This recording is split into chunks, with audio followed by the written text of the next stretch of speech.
Hi everybody, and welcome to Lost Genre Reddit Stories.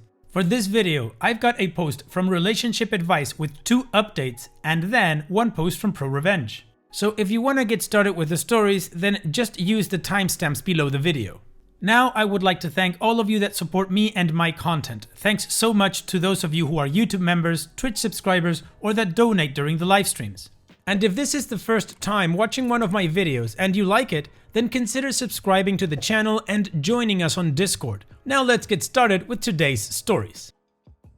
This post is from the subreddit Relationship Advice, and it's from user GF Club Owner. My 38 male girlfriend, 32 female, of 3 years, owns a smut store strip club. I want her to sell it before I propose. My girlfriend was left a smut store and strip club by her dad when he died 8 years ago. He let it go to be a crap hole, but she poured her entire inheritance and took out some loans to revamp them both. It is now a popular, well-managed establishment. She makes a decent life, but I have issues and I want her to sell it before I will even think of proposing. I don't think the adult industry is a positive place for anyone. I can't tell my strict Catholic parents what she does for a living. She has to put a lot of time into the club. Saturday, we had plans to go see Shazam and have dinner. She got called that a bartender's kid is sick, and she ended up working until 4 AM due to no coverage. This is a regular occurrence in some capacity. She just shrugs at me and tells me it's part of being an active owner of a successful business. She ends up working until 4 AM at least 4 times a week. She is adamant that she will not sell. I need some good points as to why she should. Points involving children will not work as she doesn't want children. Okay OP, let me get this straight. Your girlfriend owns a successful business in an industry she has no problem with, but you want her to sell because you have a moral problem with the industry that she works in? And apparently your biggest issue is that you can't, or you feel like you can't, tell your parents what she does for a living? Also, she's adamant that she won't sell. However, you're trying to come up with arguments to make her sell so that you feel okay with proposing to her? Yeah man, that's not gonna work out. Sorry. You've got 2 choices, OP. You either come to terms with what she does for a living and get comfortable with it, or you break up. Because it sounds like this is a point of contention for you guys. You want her to sell something that you don't agree with, and she's not even interested in entertaining the idea. What do you think about OP's approach to this thing? Let me know what you think in the comment section, and let's take a look at the community comments to see what kind of advice he got. Merry-Go-Round 1996 says, "There are no good reasons to make her give up what she likes just to marry you." Shrug. Soft Fabric Fanatic says, "You met your girlfriend 3 years ago when she already was in charge of those businesses for 5 years.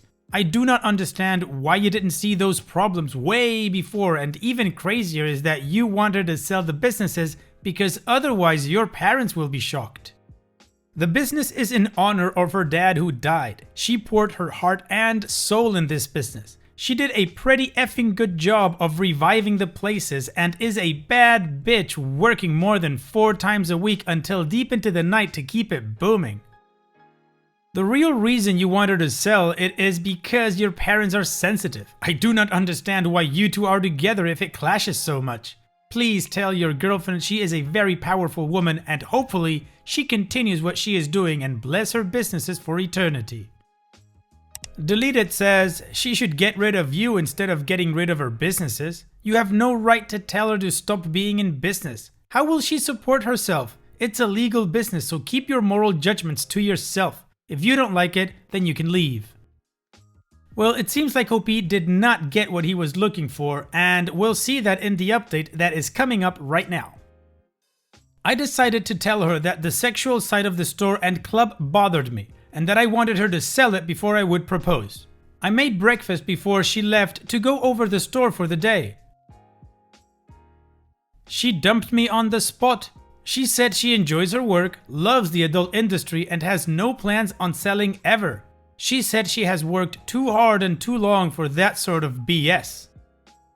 We don't live together, so we walked through her apartment to gather my things. We gave each other's keys back. She already blocked me on Facebook.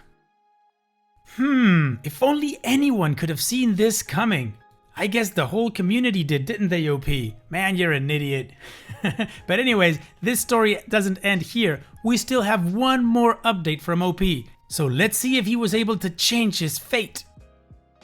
I broke up with my ex-girlfriend against Reddit's advice because she owns a strip club and smut store that she inherited from her father and she refused to sell. I ended up telling my parents what she did for a living, and they were shockingly cool with it. My dad said he even had his suspicions because he knew her dad growing up and figured it out through the last name. Her dad was well known in town. I went to the club last week to try to talk to her, but she was covering for a bartender again. She was dressed up as Suicide Squad Harley Quinn, and she did the gun cocking motion with the bat like Harley did in the movie while I was across the room heading towards the bar. Next thing I know, I was being escorted out by the bouncers. She blocked me completely on everything. I was thinking of sending her a snail mail letter, but does that even work? I'm not sure what I would say. Oof, OP, you know what? This would be tragic if it wasn't so funny. And also, your girlfriend, smart, clever woman, not just for business, but in life too, for getting rid of your sorry butt. You blew up a great relationship with apparently a great woman just because you were concerned about what mommy and daddy would think at 38 years old. You are not a smart man and your girlfriend did the right thing. Excuse me, ex-girlfriend. In any case, that's all we know from OP, so apparently snail mail didn't work either, and that was it. So now we move on to the next post. This post is from the subreddit Pro-Revenge and it's from user Texanative. Do shady thing, fire my boss, hide millions from your client? I don't think so. Forgive me if this is long. This happened a while ago, but it's still so fresh in my mind.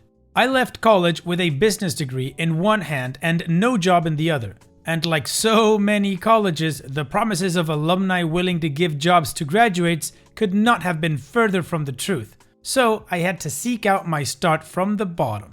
I found a good job in operations at a company. I can't say who without giving it away. Had a great boss who taught me pretty much everything I needed to know. Work was great and the money was good. I need to explain how the business worked so you can understand how the plan worked. The corporate office was in California and we were not. There are a lot of things that went on at this company and I can't get into all of them because it would just take away from the story, but let's just say they had a very Stratton Oakmont vibe when it came to sales. I started out in operations with some of the smaller clients, but with some help from my boss was able to climb the ladder rather quickly to the point of being overall the operations and order processing for the firm. We had a very large client, 90% of the company's business. The way it worked was we had two sets of sales reps, TSRs and CSRs. TSRs were the heavy hitters who reached out to the other big businesses and tech firms to extend their warranties on a product. They made really good money. The CSRs were more of the mom and pop crowd and the inbound sales call for those that wanted to extend their warranties. The reps were all given codes that associate the client's files with theirs, so if someone did a renewal automatically, they would get paid as it was their client. Pretty sweet gig. The client hired the firm to be the middleman for their business to business as they handled all of their everyday clients. For every $100 that came into our firm, 18% or $18 would be for the company and the rest would be sent to the clients with the warranties activated. Most of the clients paid by credit card or purchase order with a wire transfer, but there would also be a good amount of checks each week that would need to be processed. A little while after I started, the client check portion was now being to be overseen by one of the sales managers. Didn't really faze me because I was working on the smaller accounts. Since we were a publicly traded company, all the sales reps' orders had to go to operations to be fulfilled. They weren't allowed to process them on their own. This is when things started going downhill. My boss at the time was given temporary access to the financials as they were hiring a new CFO and he had a background with it. We went to lunch like we had done plenty of times before, but he seemed different.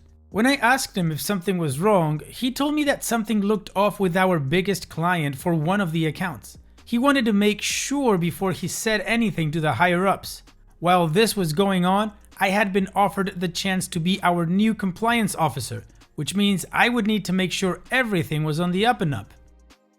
Soon after, I come to find out my boss was just terminated for a multitude of reasons, all of which had to be untrue because he was a pretty well-liked guy, not just with the company, but with our client as well.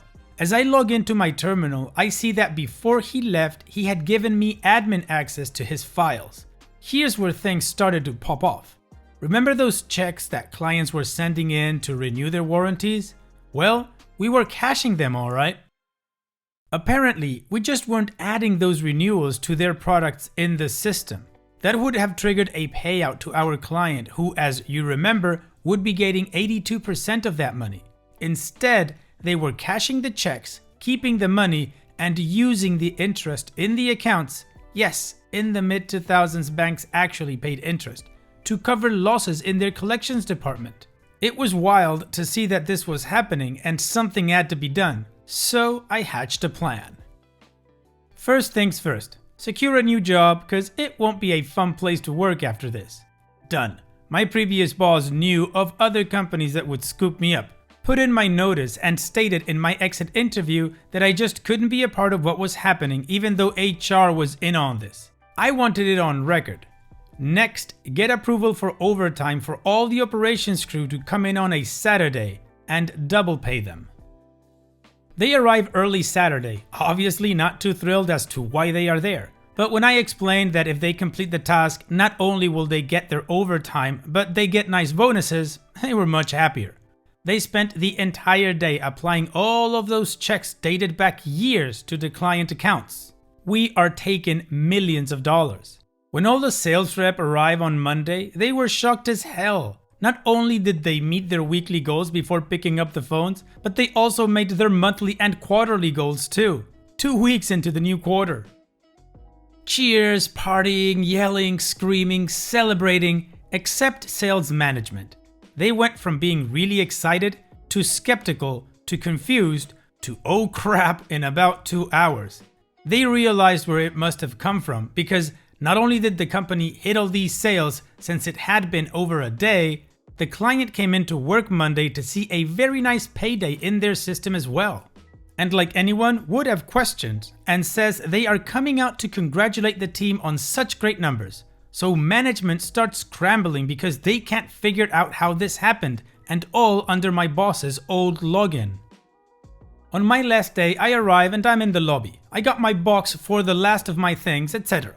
Guy walks up as is waiting for the elevator with me and we strike up a conversation. He notices my box and jokes about getting fired, and I just tell him I had a great opportunity come up so I decided to leave before crap hits the fan. We laughed. Really nice down-to-earth guy. He realizes we are getting off on the same floor. He asks if I work for X. I say yes. He asks where. I tell him operations, and he reveals that he is the CEO of our client. Gulp. We go our separate ways. Client shows up and there is a big party. Afterwards, the client says that they would love to get a breakdown of where most of the sales came from so they can allocate more money to that department. Management says sure, but it made up a lie about how they can't share client payment info due to regulations, blah blah blah. Cut to my exit from the company. 2 weeks go by and I get a phone call from a number I don't recognize, so I let it go to voicemail. When I get off work, I checked it to find out it was the CEO of the client where I used to work.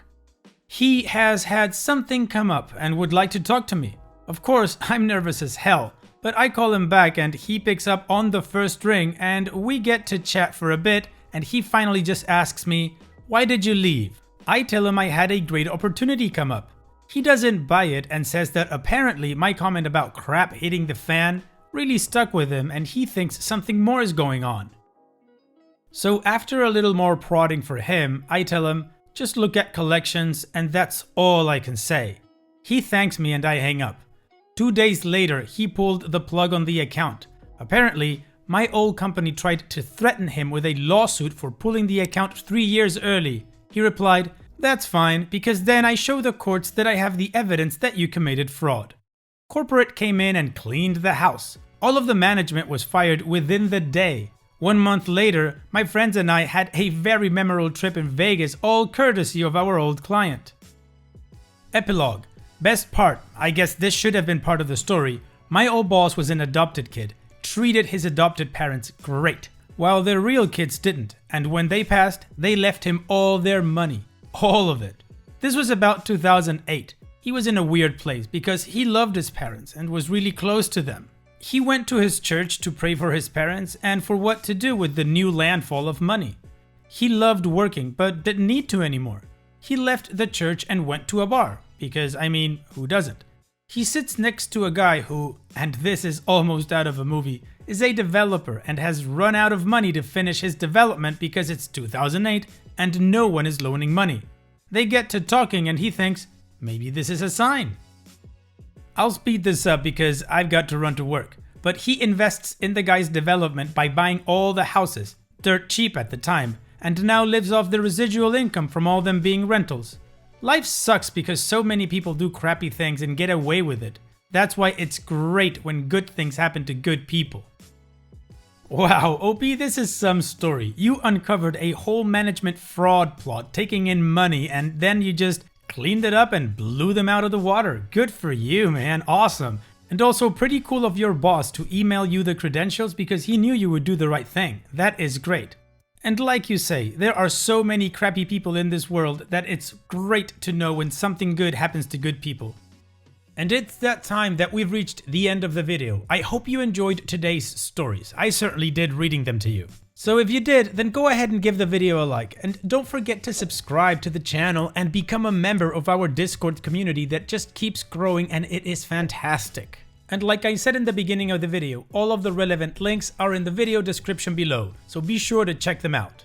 And finally, I'd like to thank you all for taking the time to watch this video. It really does mean a lot to me that you guys enjoy this content, so thank you once again. And having said all that, I will see you guys in the next video.